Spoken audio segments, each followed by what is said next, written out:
저 사람 지금 이 차 본 거 같은데. 아, 일단 휠스핀이 많이 나고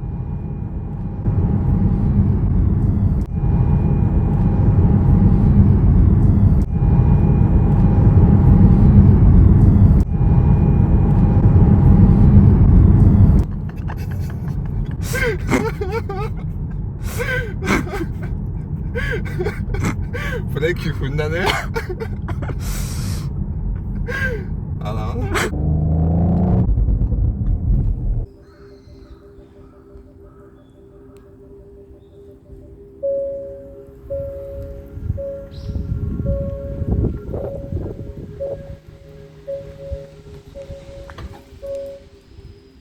떼면은 멈추네요. 다시 운전해 보도록 하겠습니다.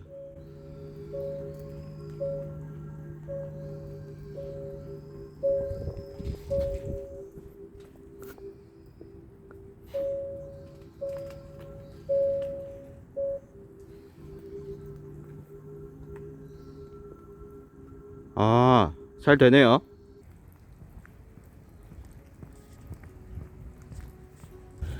네, 지금 이제 처음 차에 딱 탔는데 수소가 잔량이 반밖에 안 남아가지고 주행거리가 지금 402km나 나오는데, 그래서 수소를 좀 충전을 해야 될 것 같아요. 네, 그래서 수소 충전할 수 있는 곳이 지금 여기 보면은 이제 전국 다인가 이게? 아무튼 꽤 있어 보이는데, 그래서 저희는 여기 지금 도쿄에서 출발해가지고 카나가와에 있는 수소 충전소에 가가지고 일단 수소를 넣고 출발하도록 하겠습니다. 쪽지를 입력하려고 내비게이션을 찾고 있는데 차에 기본적으로 내비게이션이 탑재가 안 된 것 같네요. 아무래도 이제 아직 현대가 일본에 뭐 공식적으로 진출을 한 게 아니니까 그 일본 전용 내비게이션이 개발이 안 된 것 같은데, 여기 보면 안드로이드 오토하고 애플 카플레이는 지원을 하네요. 그래서 이걸로 그만 한번 가보도록 하겠습니다. 네, 그럼 일단 지금 수소 충전하는 곳까지 출발을 한번 해보도록 하겠습니다.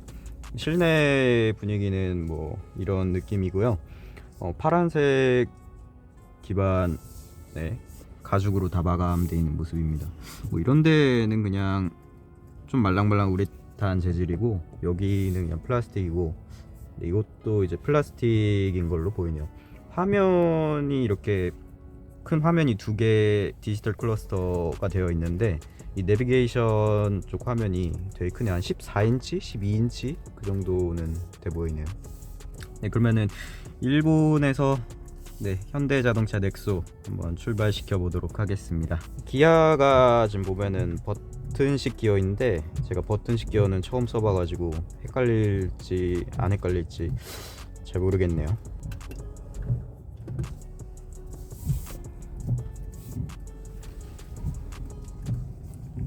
話していい? いいよ。俺の話が YouTube に上げるの。 まあそうなるよね。 이게 지금 내비게이션을 봐야 되는데 이 화면 상태에서 그게 안 나오네. 뭘 눌러야 나오지? 아, 네. 이게 좀 알아가지고 자동적으로 이게 연계가 돼야 되는데, 차를 출발시키면은 저걸 계속 보여주면은, 특히나 이제 일본 같은 경우에는 지금 보시면은 이게 주차장에서 지금 이제 좁은 골목길로 나가는 상황이잖아요. 근데 일본 같은 경우에는 이제 골목길에 이제 일방통행인 경우가 많거든요. 그렇기 때문에 이거를 이제 한국 같은 경우에는 이제 출발시켰을 때 그 카메라를 계속 보여줘도 뭐 딱히 상관이 없겠다마는, 일본 같은 경우에는 이제 뭐 일방통행이나 그런 것들이 있기 때문에 잘 모르는 길에서는 이제 처음 출발하자마자 아마 내비를 이제 바로 틀어줄 필요가 있지 않나, 그런 생각이 드네요. 그거 이쁘잖아요. 사키 고가를 하였다네. 이쁘잖아요.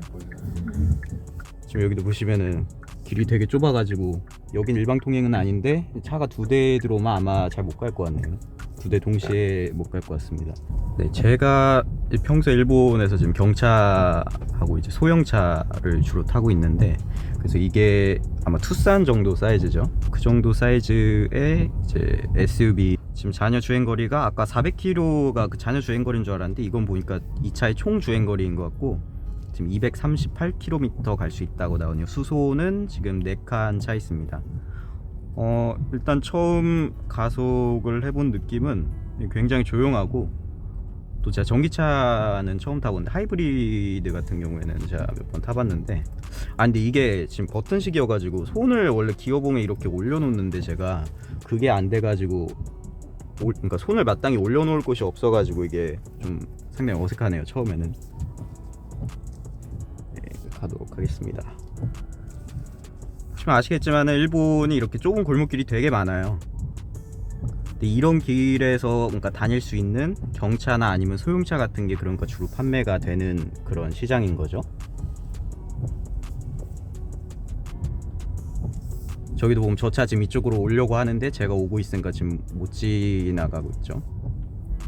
이런 도로 실정입니다. 그러니까 제 개인적인 생각으로는 이런 이제 도로 환경을 가진 곳에서 차를 팔려면은 넥소는 사실 사이즈가 좀 너무 크지 않나라는 생각이 들기도 하네요. 주로 팔리는 그 사이즈가 아니니까. 네, 굉장히 조용한 느낌입니다. 근데 또 이렇게 조용하니까, 전기 모터로 조용하게 가니까 이런 사람들 살고 있는 골목길 같은데 주행하기에는 주변에 이제 폐를 안 끼치고 꽤 적합한 건데, 저 앞에 길 되게 좁아 보이는데 갈 수 있을라나? 진짜 세마큼이 이런다 계속 미치. 나 이제 볼까? 근데 이게 일본의 골목길 도로 상황입니다, 여러분. 여기를 이제 자유자재로 다닐 수 있는 사이즈여야 많이 팔리는데, 그러니까 일본이 이제 경차나 소형차가 많이 팔릴 수밖에 없는 시장이죠, 이게.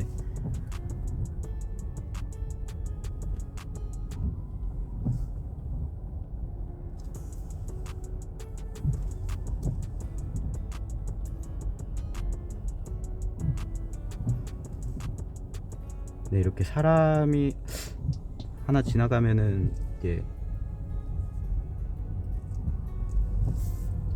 지금 일본에는 현대차가 공식적으로 판매를 안 하고 있어가지고 굉장히 드문 차인데, 이 차는 또 사람들이 많이 쳐다보나 그것도 궁금하네요.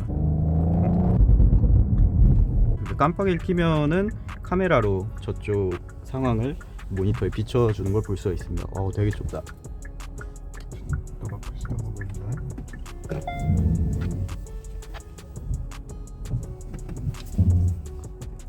제가 운전을 잘 못하는 걸 수도 있는데, 이렇게 한 번에 이 정도 사이즈의 차는 한 번에 못 돌아나가는 골목길들이 꽤 있습니다. 지금 보면 또 내비게이션 보여줘야 되는데 지금 이 화면을 계속 보여주고 있죠.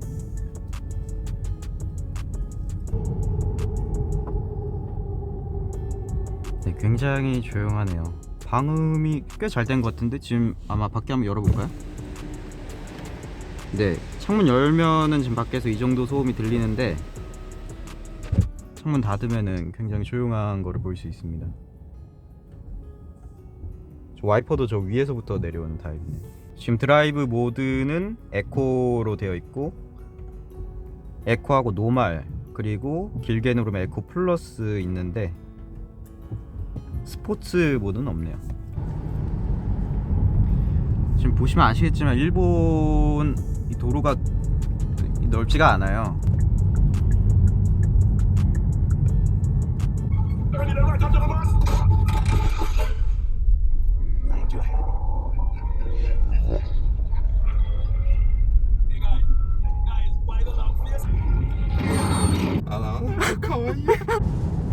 지금 보시면 차선의 가운데로 가려고 하고 있는데, 여기 여유가 오른쪽에 여유가 조금밖에 없고, 이쪽은 지금 이미 살짝 넘어가 있는 상황이에요. 차선이 한국에 비해서 굉장히 좁은 상황인 거죠. 이 정도 폭의 차는 사실 부드럽게 운영을 하기는, 이런 폭이 좁은 도로, 특히나 이제 도쿄 같은 데는 이런 곳이 많은데 좀 어렵다고 볼 수도 있죠. 지금 보시면 중앙선 넘어가 있죠. 살짝 밟고 있고, 왼쪽도 지금 차로를 지금 살짝 잘 밟고 있는 상황이거든요. 근데 보시면 아시겠지만은 지금 여기 제한속도 40이잖아요. 근데 제가 지금 으로 가고 있는데 저 앞에 차가 지금 저보다 빨리 가고 있어요. 그러니까 사실 일본인들도 속도를 그렇게 딱 칼같이 지키는 편이 아니에요. 보면은 한 40이다 하면 보통 60으로 달리고, 50이다 하면 보통 한 70, 80 정도로 달리는 게 보통인 것 같더라고요. 근데 이게 버튼이 여기에 너무 많아가지고 운전을 하면서 딱 필요한 버튼을 바로 찾아내는 게 적응을 하는데 시간이 좀 상당히 걸릴 것 같아요. 원래 현대차가 버튼이 이렇게 많았었나?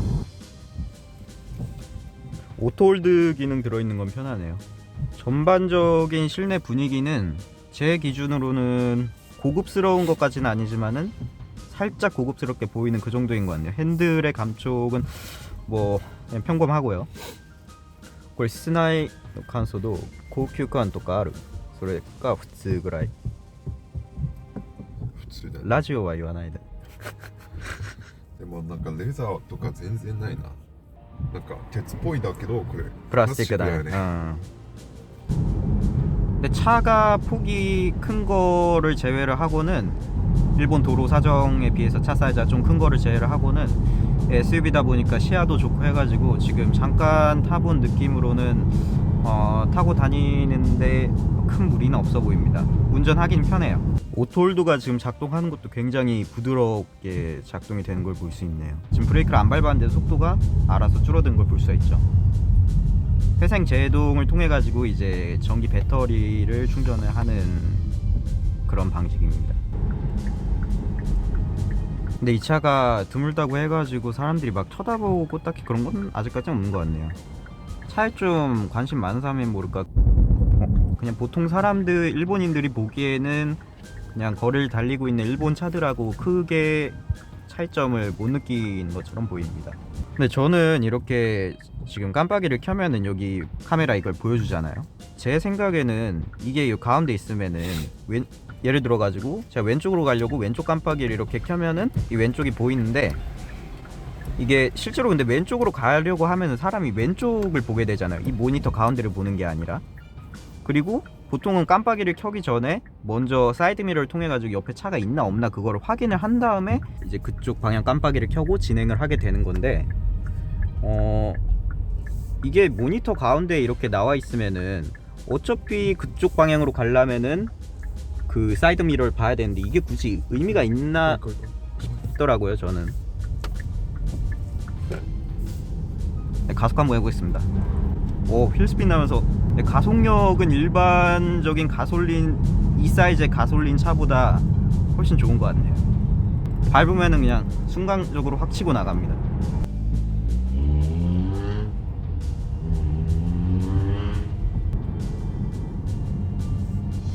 브레이크도 이게 전기 모터로 돌아가는 차다 보니까 브레이크를 밟을 때 이제 회생 제동을 통해 가지고 배터리를 충전을 하는 시스템인데 그게 좀 어설프게 세팅을 하면은 브레이크를 밟을 때 그 감각이 좀 부자연스러운 경우가 있거든요. 근데 지금 이 차의 경우에는 브레이크를 밟았을 때 충전도 되면서 동시에 제동도 부드럽게 그 위화감을 느끼지 않게 잘 세팅이 되어 있는 그런 모습입니다. 간센나미.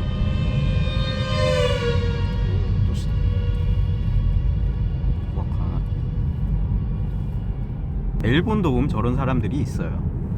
트럭 운전사들 뭐 한국에 비해서 매너가 평균적으로 좋긴 좋은데 그래도 트럭이나 저 트레일러 하는 사람들 보면運転 매너가 대체로 나쁘더라고요. 덤프 트럭이나. これ乗ってガソリンスタンド入ったらアホ扱いされる。試してみる価値はあると思うけど 지금 이 차가 제원상으로 160 몇 마력에다가 토크가 환산하면 36인가 7인가 그 정도 되거든요. 그래서 가속을 해보면은 뭐 사실 160마력 그렇게 높은 마력은 아닌데 아무래도 이게 전기 모터로 돌아가다 보니까 일상 영역에서 그러니까 한 0에서 80 정도의 시내길 달릴 때 그 영역에서는 특히 일본은 한국보다 제한 속도가 낮기 때문에 차들이 천천히 달리거든요. 그러니까 그 영역에서는 충분히 빠르다고 느낄만 한 것 같습니다. 근데 그렇다고 해가지고 막 확 스포티하다 그런 느낌은 아니고 그냥 편안하게 가는데 이제 가속은 좀 빠른 그렇다고 해가지고 뭐 차체 거동이 불안하거나 그러진 않은 그러니까 한마디로 그냥 아무 생각하지 않고 쉽게 편하게 탈 수 있는 그런 승차감 세팅인 것 같습니다. 일본에서 충분히 먹힐 만한 그런 세팅인 것 같아요. 근데 이게 가솔린 차랑은 확실히 다르게 이렇게 밟았을 때 가속을 하는데도 뭔가 엔진 음이 안 들리는 거는 아직까지는 좀 어색한 느낌이 드네요. 근데 그 감각이 뭐 딱히 기분이 나쁘거나 그런 건 아닙니다. 이것도 어쩌면은 새로운 즐거움으로 받아들인 사람도 있을 것 같아요. 제 생각에는. 거울도 제대로 달려있는 모습입니다. 아 근데 이게 보통 이렇게 내렸을 때 거울이 있으면 이걸 내리면 자동으로 불이 들어와야 되는데 얘는 이게 따로 수동으로 버튼을 빼놨네요. 원래 넥소가 이랬나? 다른 현대차들 안 그렇지 않아요? 좀 특이한 것 같네요. 아 근데 생각해보니까 이 카메라 기능이 여기 보면은 지금 자전거 차선이 있다고 표시가 되어 있잖아요, 왼쪽에. 일본 같은 경우에는 이게 도로에 그 자전거하고 차하고 같이 달리는 경우가 많은데, 그래가지고 자전거를 이렇게 막 피해가야 되거든요. 그래서 자전거가 이렇게 그 인도 쪽에 사각지대 안 보이는 경우가 많은데, 다시 생각해보니까 이 옵션은 이제 자전거 위치를 파악하는 데 도움이 된다는 점이 있어가지고 어쩌면은 이게 다른 나라에선 무효할지 몰라도 일본에서는 또 꽤 먹힐 수도 있겠다라는 생각이 드네요. 근데 저는 이 인터페이스가 좀 그런 게, 여기 가운데 이제 메뉴를 바꿀 수가 있거든요. 이런 식으로 연비를 볼 수도 있고, 뭐 주행 거리나 아니면 속도라던가, 아니면 수소차니까 지금 에너지 흐름도라던가 이런 걸 볼 수가 있는데, 이게 속도로 해놓으면은 가운데 이제 크게 속도가 나오는데, 근데 오른쪽에 또 자그맣게 속도가 나오고 있거든요. 그러니까 똑같은 정보가 지금 두 번 표시가 된다는 거죠.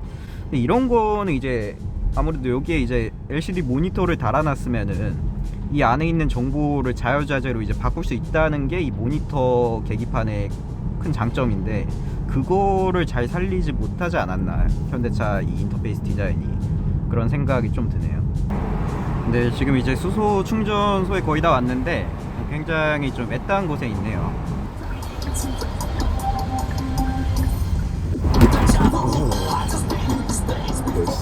그레이のやつ。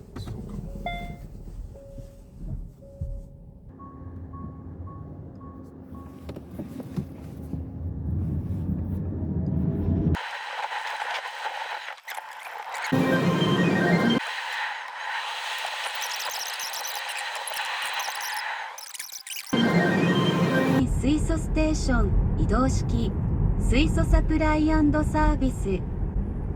移動式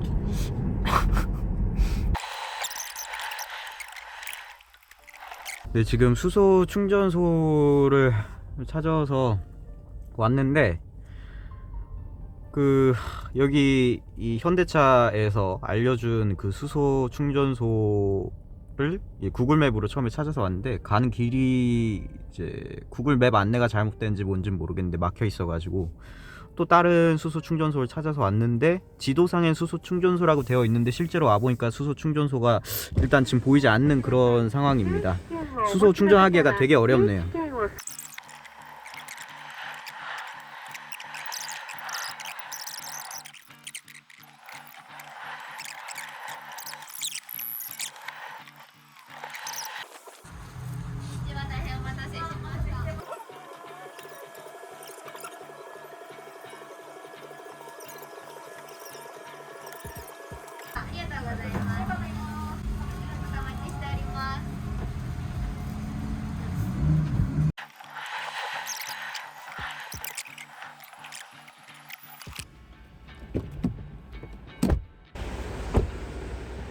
네, 지금 수소 충전소를 찾아서 왔는데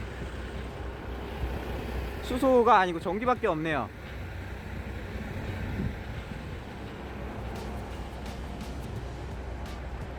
수소잖아요. 네. 水素じゃない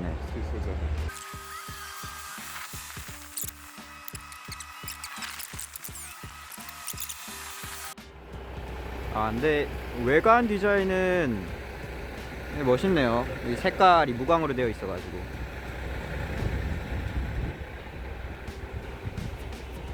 これは中から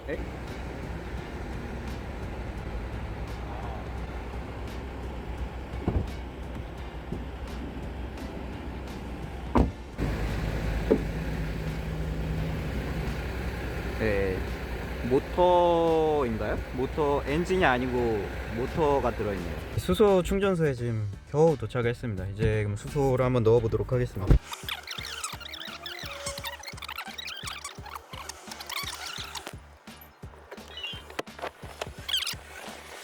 이게 근데 수소는 셀프로 넣으려고 하면은 무슨 교육을 따로 받아가지고 15분 정도 수소 넣는 방법을 교육을 받은 사람만 이거를 넣을 수 있다라고 하는데, 지금 유인 서비스 운영하고 있어가지고 넣어주신다고 합니다.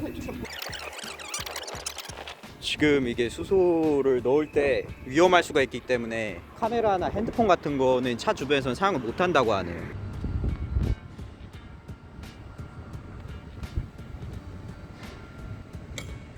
네, 그래가지고 지금 수소를 완충을 했는데, 근데 완충을 했는데도 이게 끝까지 다 차진 않고 한 칸이 남아있네요. 아무래도 이게 너무 끝까지 다 넣으면은 뭐 좀 위험할 수 있어가지고 그런가? 그래서 지금 다 넣으니까 이제 주행 가는 거리가 545km. 여기도 보면 다는 안 넣었다고 표시되어 있죠. 그다음 연비를 한번 보면은 지금 100km를 가는데 수소 1kg, 지금 43km 주행을 했는데 이동하는 평균 연비가 지금 이렇게 나옵니다. 그래가지고 지금 여기 일본에서는 수소 지금 1kg이 1320엔, 생각한 것보다는 비싼데요. 근데 이렇게 따지면은 만땅 넣었을 때 550km 나오면은 550km 가는데 10만원 이상이 든다는 거 아니에요. 그러면은 경제성에 있어서는 아직까지는 좀 더 확대 보급이 필요하지 않나, 그래서 좀 더 싸져야 되지 않나 그런 생각이 듭니다. 네, 이렇게 현대 넥소를 지금 오늘 하루 종일 타고 일본에서 돌아다녀 봤는데요. 지금 보면은 이제 총 주행 거리가 한 300km 정도 되고, 그동안 이제 평균 연비는 100km 가는데 수소가 1.2kg 필요한 정도로 나오네요. 그래서 오늘 하루 동안 타본 감상을 말하자면은, 일단은 저는 사실 이제 현대차가 일본에 진출을 하는데 뭐 기존의 아반떼나 아니면은 뭐 i30라던가 그런 이제 소형 가솔린차 대신에 왜 넥소로 이제 진출을 하려고 하는가, 거기에 대해서 사실 좀 의문이 있었는데, 이게 하루 동안 타고 나서 보니까 오히려 이렇게 차라리 뭔가 새롭고 미래적이고 그 다음에 친환경 뭐 그런 컨셉을 잡고 이제 들어오는 게 아무래도 일본인들 눈에도 더 새롭게 잘 들어올 것 같고, 오늘도 보면은 이게 넥소가 디자인이 생긴 것도 뭔가 미래적이고 독특하잖아요. 그래가지고 길에서 실제로 사람들이 막 많이 쳐다보고, 주차장 같은 데 세워두면은 막 이제 차에 관심 좀 있는 사람들은 이제 막 둘러보고 그랬거든요. 그리고 그 수소 넣으러 갔을 때 그 충전소 직원도 이 현대차인 거 알아보고 신기해하고. 그러니까 어차피 이제 과거에 그 가솔린 차로 한번 들어왔다가 실패한 경력이 있으니까 차라리 다시 들어온다면은 이런 넥소나 그런 수소차 아니면 전기차 같은 기존에는 없는 어떤 새로운 시장을 점한다라는 컨셉으로 가져오는 게 의외로 먹힐 수도 있겠다라는 생각이 들었습니다. 그리고 넥소라는 차의 이 전반적인 만듦새도 실제로 겉으로 보는 것과는 또 다르게 실제로 이제 오랫동안 주행을 해보니까 이런 실내 디자인이라던가 이런 것도 보면 위에서 이렇게 누르기 인체공학적으로 설계가 되었다라는 거를 실제로 느꼈고, 타고 다니기 쉽고 편한 것 같아요. 그래서 네, 현대자동차가 이런 컨셉으로 일본에 진출하는 게 틀린 선택이 아니었다라는 생각이 저는 들었습니다. 네, 그래서 앞으로 현대차가 일본에 진출해서 성공을 했으면은 저는 더할 나위가 없겠고요. 네, 그럼 여기서 오늘 영상 마치도록 하겠습니다. 감사합니다.